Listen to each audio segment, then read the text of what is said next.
আরে তুই তো সুরের ঘরের সুর, সুরের বাচ্চা সুর। তুই সুরের বাচ্চা সুর যদি না হইতে তোর মা কয়বার ইলেকশনে ফাঁস করছে, যতবার ততবার চুরি করে ফাঁস করছে। তা সুরের ঘরের সুর তুই, যার কারণে আজকে তুই এই কথা বলছস। ঠিক আছে, তুই একবার তাকায়া দেখ বাংলাদেশের ঢাকা শহরের অবস্থাটা কি হয়েছে।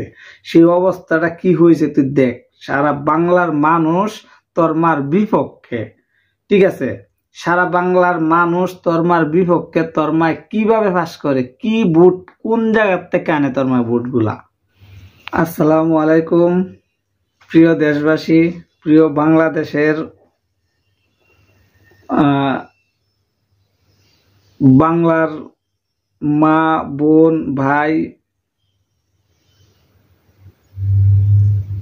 যারা দেশের জন্য জীবন দিয়েছে, রক্তের বিনিময়ে আমরা নতুন একটা দেশ পাইছি, নতুন বিজয় হয়েছে, বাংলাদেশের নতুন একটা স্বাধীন দেশ বাংলাদেশ পেয়েছি আমরা। সবার উপরে শ্রদ্ধা রাখা দুই একটা কথা বলতে চাই। কথাটা হয়েছে, আজকে এই হাসিনা বাংলাদেশ ছেড়ে ভারত যাওয়ার পরে হাসিনার ছেলে একটা ভিডিও ছাড়ছে, ভিডিওটা দেখলাম।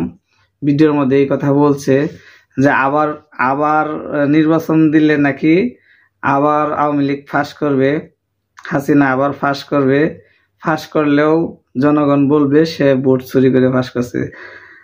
আরে তুই তো সুরের ঘরের সুর, সুরের বাচ্চা সুর। তুই সুরের বাচ্চা সুর যদি না হইতে তোর মা কয়বার ইলেকশনে ফাঁস করছে, যতবার ততবার চুরি করে ফাঁস করছে। তা সুরের ঘরের সুর তুই, যার কারণে আজকে তুই এই কথা বলছস। ঠিক আছে, তুই একবার তাকায়া দেখ বাংলাদেশের ঢাকা শহরের অবস্থাটা কি হয়েছে।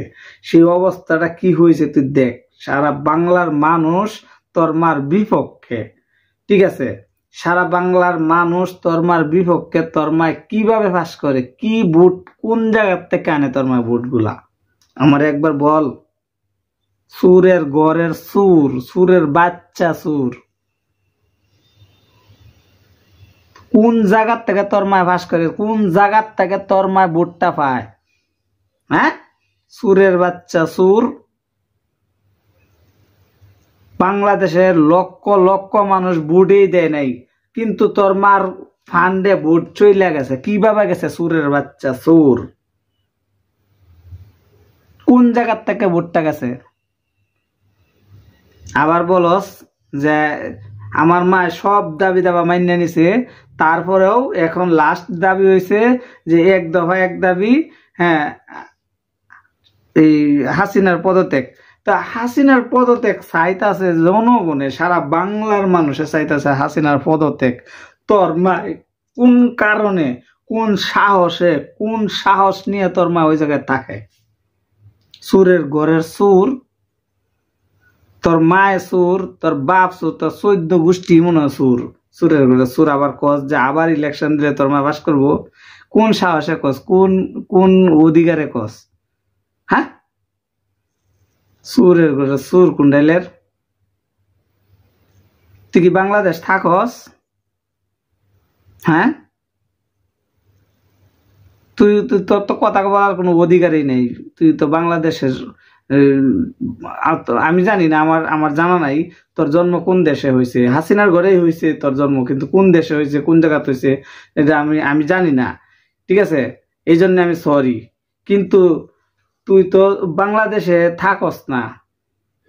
তুই তোর মার অধিকার কিভাবে এইভাবে ও সাহস বুক ফুলায় কর যে আবার ইলেকশন করলে আমার মায়ে ফাঁস করবো, অথবা পরে এই জনগণ বলবো যে ভোট চুরি করে ফাঁস করছে। তো তুই এটা কেমনে বুঝলি ভোট চুরি করে? ভোট চুরি করে ফাঁস করছে তোর মায়। কয়টা ভোট দিছে জনগণে, কয়টা ভোট দিছে তোর মারে? এই যে লক্ষ লক্ষ মানুষ দেখ, কয়টা মানুষ তোর মার পক্ষে আছে, কয়টা মানুষ তোর মার বিপক্ষে আছে। তৈলে তো তুই বুঝ জ্বালাস। তুই সুর, তোর মা সুর, তুই সুরের ঘরে সুর নাকি না বালা মানুষ তুই? হ্যাঁ, তোর ভিডিওটা দেখে আমার মাথাটা নষ্ট হয়ে গেছে। তুই যে কি ভিডিওটা ছাড়ছস, আরো কত মানুষে দেখছে নাকি এটা আমি জানি না। ভিডিওটা আমি কাজে ছিলাম, এই জন্য আমি ভিডিওটা রাখতে পারিনি। ঠিক আছে, অবশ্যই অনেক মানুষের হাতে পড়ছে, অবশ্যই অনেক জনগণ দেখছে। তো এরকম ধরনের ভিডিও তুই কি বাংলাদেশ আর দিবি? আর দিবি বাংলাদেশে এরকম ধরনের ভিডিও? তোর মা আবার ইলেকশন দিলে পাস করবো?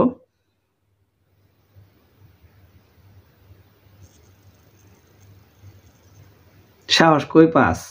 কেরা দে তোর এই সাহস? তোর মায় পলানোর পরে এই যে এইভাবে দেখ তোর নানার মূর্তিগুলা কিভাবে মানুষে ভাঙতাছে। তোর মানে তোর মার কোনো স্মৃতি রাখবো না বাংলাদেশে, এরকম একটা পরিস্থিতি হয়েছে। তাহলে তুই কিভাবে এইসব কথাবার্তা বলস?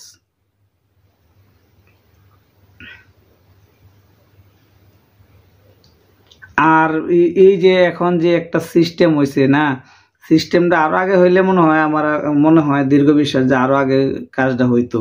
ঠিক আছে, এই যে ছাত্রদের এত অবদান, ছাত্রদের সেলুট করি। ঠিক আছে, ছাত্রদের এত অবদান, আমার এই ছাত্র ভাই বোন যারা আছে সবার অবদানে, শিক্ষক শিক্ষার্থী সবার অবদানে কিন্তু বাংলাদেশ আজকে নতুন করে স্বাধীন হয়েছে।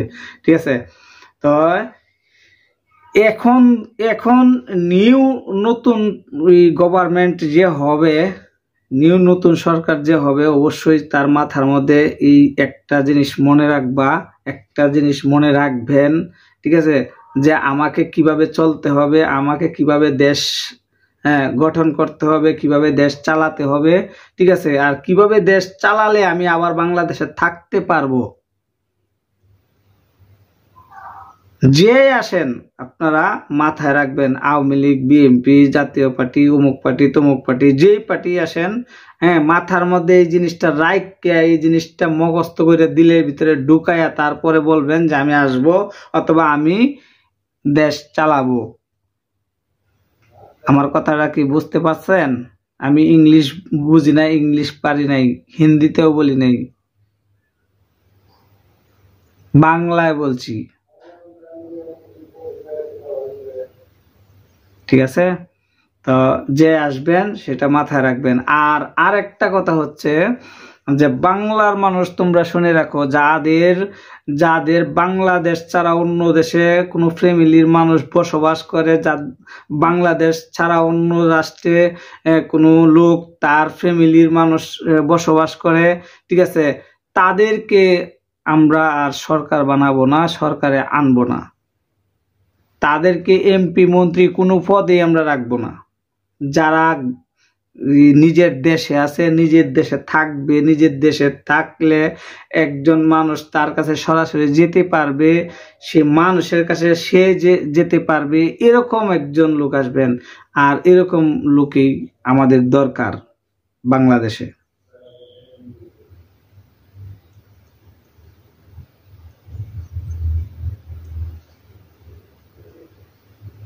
আর এই এলাকার মধ্যে যারা মেম্বার চেয়ারম্যান আছে তাদেরকেও বলি, মেম্বার চেয়ারম্যান বানাবেন আপনারা কারে দেখে? গ্রামের বাড়িতে থাকে না, ঢাকা শহর দোতলা বাড়ি আছে, তিনতলা বাড়ি আছে, গ্রামের বাড়িতে যায় আর আসে, তাহলে আপনারা চেয়ারম্যান বানাইলে কোনো লাভ হবে না, কোনো লাভ হবে না। তার কাছে আপনি যেতেও পারবেন না, সেও আপনার কাছে আসতে পারবে না। একজন ভালো মানুষ খুঁজবেন, খুঁজে তারে দেখবেন তার ব্যাকগ্রাউন্ড কি, সে কি করতো, সে কি কি করে, ঠিক আছে, এবং কি সে কি গ্রামে থাকবে কি থাকবে না, সে টাকা হইলে ঢাকা শহর বাড়ি করবে, এরকম কিছু কইরেন না, এরকম ভুল কাজ আর কইরেন না। ঠিক আছে, সবাই সবার কাছ থেকে সতর্ক হয়ে যান, সবাই সবার জায়গার থেকে এরকম বুঝে শুনে তারপরে তাকে নির্বাচিত করেন। আর আর কি বলবো, আর এই যে আইন শৃঙ্খলা বাহিনী, আপনারা যারা নাকি সরকারের চাকরি করেন, সরকারি কর্মকর্তা আপনারা, ঠিক আছে, একবার মাথায় রাখেন যে এই সরকারের কথায় আমি উঠি আর বসি, এই সরকার যখন যাবে তারপরে কি আমার কি গতি হবে। ঠিক আছে, তো আপনারা আইনের গতিতে চলবে, সরকার সরকারের গতিতে চলবে। আর যদি সরকারের গতিতে আপনারা চলেন তাহলে সরকার পর্যন্তই তো আপনাদের বিল শেষ, পরের যে সরকার আসবে সেই সরকারের অবস্থা, পরের সরকারের সময় আপনার অবস্থা কেমন হবে এটা আমি বলতে পারবো না। ঠিক আছে, একজন পুলিশের দেখাই, একজন পুলিশ, হ্যাঁ, হাসিনা থাকতে হাসিনার কথায় উঠছে বসছে, হাসিনা বলছে শুটিং করো, শুটিং করছে। হাসিনা বলছে তুমি পিস্তল এভাবে দাঁড়া ঘরায় রাখো, দাঁড়া ঘরায় রাখছে। এখন হাসিনা নাই, এখন সে কি করবে? হাসিনা চলে গেছে, হাসিনা এখন নাই, হাসিনা গেছে গা, এখন সেই পুলিশটা কি করবে?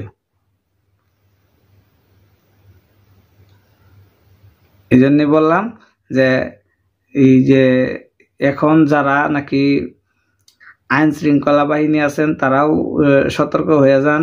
ঠিক আছে, জনগণের পথে চলেন, জনগণের সাথে মিলিতভাবে চলেন, জনগণের সহযোগিতা আপনাদের দরকার। ঠিক আছে, আপনাদের সহযোগিতা জনগণের দরকার।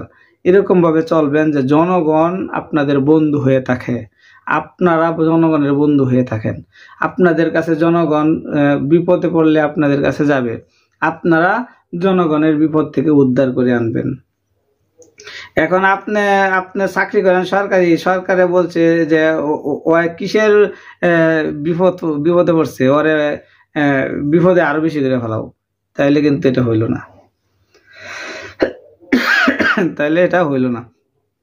ঠিক আছে, আজকে অনেক ভালো লাগলো যে বাংলাদেশ নতুন স্বাধীন দেশ, আমরা স্বাধীন দেশের মুখ দেখতে পারবো। ঠিক আছে, আবার নতুন করে আমরা বাংলাদেশ একটা পেলাম। ঠিক আছে, এই বাংলাদেশ নতুন করে আবার নতুন পরিচালনা হবে, নতুনভাবে সবকিছুই হবে। আশা করি সবকিছু ভালোই হবে, সবকিছু ভালো করেই আমরা পাবো। নতুন করে যারাই আসবে, যেই আসবে সেই অবশ্যই ভালো করতে চেষ্টা করবে। ঠিক আছে, আমরা একটা মেসে 200-300 লোক একটা মেসে যখন খাই, আমাদের কথা বলতেছি, 200-300 মানুষ যখন একটা মেসে খাই, ওই মেসের একজন দায়িত্ব থাকে। ঠিক আছে, ওই দায়িত্ববান মানুষ যখন চুর হয়ে যায় তখন 200 মানুষে আন্দোলন